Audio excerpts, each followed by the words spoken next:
नवी मुंबईत पहिल्यांदाच पुरुषांसाठी खास अँड्रॉलॉजी क्लिनिकची सुरुवात झाली आहे.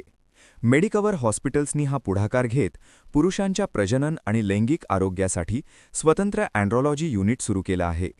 या युनिटमध्ये वंध्यत्व, इरेक्टाईल डिस्फंक्शन, अकाली वीर्यपतन, व्हेरिकोसेल, टेस्टोस्टेरॉनची कमतरता अशा समस्यांवर अत्याधुनिक उपचार एकाच छताखाली उपलब्ध असतील.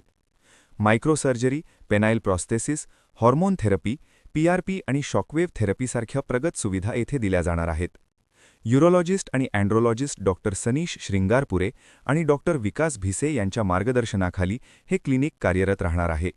पुरुषांनी लाज न बाळगता तज्ज्ञांचा आपल्या सल्ला घ्यावा समाजामध्ये आणि वेळेत उपचार करावेत असं आवाहन माणसामध्ये जे रुग्णालयाकडून लोकल करण्यात आलं आहे. प्रजनन संस्था, त्याच्यामध्ये विकार, लैंगिक विकार, त्याच्यामध्ये जे लाज न बाळगता त्यांनी प्रॉपर वैद्यकीय मार्गदर्शन घेऊन आपल्या हे अँड्रोलॉजी क्लिनिकचा उपयोग करून घ्यावा. त्यासाठी मेडिकवर हॉस्पिटलने हे पहिल्यांदाच हे कदम घेतलेलं आहे. तर सर्वांनी पुरुषांनी ती लाज न बाळगता प्रॉपर त्याची वापर केला पाहिजे. त्यासाठी आपण एन्ड्रोलॉजी क्लिनिक चालू केली. सर हे जे मायक्रो सर्जरीची सुविधा या ह्या रुग्णाला घरच्या तुलनेत कशी असेल आणि काय त्याबद्दल मायक्रोटेसे हे बेसिकली सर्जरी जे आहे ते मायक्रोस्कोपिक आपण स्पर्म्स ज्यांना स्पर्म्स नाही आहेत वीर्यामध्ये अँजिओस्पर्मियाचे पेशंट आहेत तर त्यांच्यासाठी हे आपण IVF साठी हे स्पर्म्स करतो. तर हे त्यासाठी आपण मायक्रोस्कोपचा वापर करतो. तर कसा कालावधी असतो आणि काय खर्च आहे? तर मायक्रोस्कोपिक टेस्टिक्युलर स्पर्म ॲस्पिरेशन आहे. तर साधारणतः ते 1 तासाचं ऑपरेशन आहे आणि साधारणतः 1 लाखापर्यंत 3 लाखापर्यंत. वयोमर्यादा काय आहे आणि कसं असतं?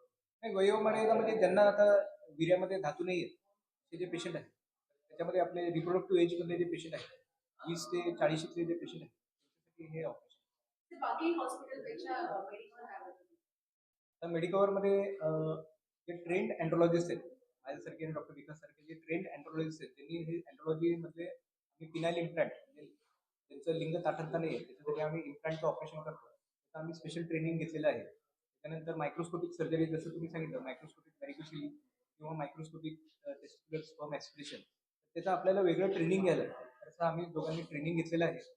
आणि असे जे वेगळे आजार आहेत अँड्रोलॉजीमधले जे ऑपरेशन आहेत ते बेसिकली युरोलॉजीचा भाग आहे पण त्यासाठी वेगळं ट्रेनिंग घ्यायला लागतं. लिंग ताठरता न होणं किंवा लिंग वाकडं असणं किंवा फिनाईल लेंथनिंग म्हणजे ज्यांचं लिंग छोटं आहे त्याचं मोठं करायचं आहे.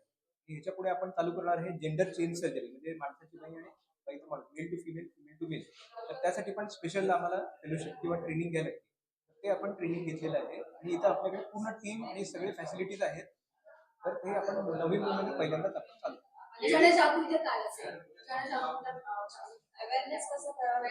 अवेअरनेससाठी आम्ही भरपूर आउटरीच क्लिनिक्स चालू करणार आहेत आणि आम्ही कॉर्पोरेट अटॅचमेंट्स आहेत तिकडे आम्ही लोकांना आम्ही माध्यमातून इन्फॉर्मेशन आम्ही देणार आहेत आणि त्यांच्यामध्ये जनजागरूकता आम्ही पैदा करणार आहे आणि लोकांनी लाज न बाळगता त्यांनी त्यांचे जे आजार आहेत लैंगिक आजार असो किंवा प्रजनन संस्थेमधले आजार असो तर त्यांनी प्रॉपर इथे येऊन त्यांनी मार्गदर्शन घेणं वेगवेगळे तपासणी आहेत ते करून त्याच्यामधले आजार ट्रीट करून घ्यावं हीच आमची एवढी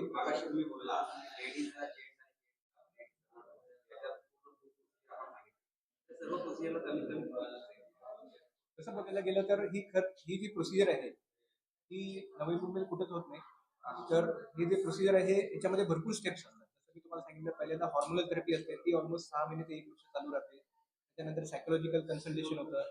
त्याच्यानंतर पूर्ण माणसाचं बाईमध्ये करायचं म्हटलं तर त्याला डोक्यापासून टोकापर्यंत खाली आपल्याला पूर्ण ऑपरेशन करायला लागतात. तर केस छोटे करायला लागतात. चेहरा पण बदलायला लागतो, नाक बदलायला लागतं, डोळे बदलायला लागतात, सगळंच बदलायला लागतं. म्हणजे तुम्ही असा विचार करा मी दुसरा देव झालो. हा ना दुसरा देव झालोय आणि माणसाला बाई करतोय बाईला माणूस करतोय. तर त्याच्यासाठी ऑलमोस्ट एक 10 ते 15 लाख. पुरुष वंध्यत्वाच्या वाढत्या प्रमाणातील प्रमुख कारण काय असतील? पुरुष जे वंध्यत्व जे आता होत आहे त्याच्याबद्दलची प्रमुख कारण लाईफस्टाईल एक आहे जे आपण आजकाल स्ट्रेसफुल लाईफ आहे ते करतो ते सगळ्यात इम्पॉर्टंट डाएट आहे. ऍक्च्युली ओव्हर द काउंटर जे आपण बर्गर पिझ्झा चायनीज आणि जे फ्राईड प्रोडक्ट अवेलेबल आहेत ना आणि ते प्रिझर्वेटिव्ह वाले प्रोडक्ट्स त्यामुळे नॉट ओन्ली फिमेल्स माणसांमध्ये पण स्पर्म कमी होण्याचे चान्सेस आहेत. जे फ्रुट्स आपण खातो त्यामध्ये फर्टिलायझर असतात त्याच्यामुळे पण इन्फर्टिलिटी आणि सगळ्यात इम्पॉर्टंट म्हणजे न्यूट्रिशन. जे डाएट आजकाल चालू आहे ते इनएडिक्वेट प्रोटीन इंटेक आणि हाय कार्बोहायड्रेट आणि सेडेंटरी लाईफस्टाईल आणि सगळ्यात इम्पॉर्टंट स्ट्रेस फार इम्पॉर्टंट कॉजेस आहेत आणि हेच आम्ही बघतो. आयडियली आम्ही तेच ट्रीट करायचा ट्राय करतो आणि तेच एक आमचा एक उद्देश आहे की इन्फर्टिलिटी हे काही असा आजार नाही की तो ठीक नाही होऊ शकत किंवा स्पर्म कमी होणे हे फार मोठी गोष्ट नाहीये. फक्त नीट भेटून काउन्सिलिंग करून डाएट थेरपी चांगली करून आणि चांगल्या मेडिसिन देऊन पण हे ठीक होऊ शकतं. प्रत्येकाला सर्जरीची गरज नसते.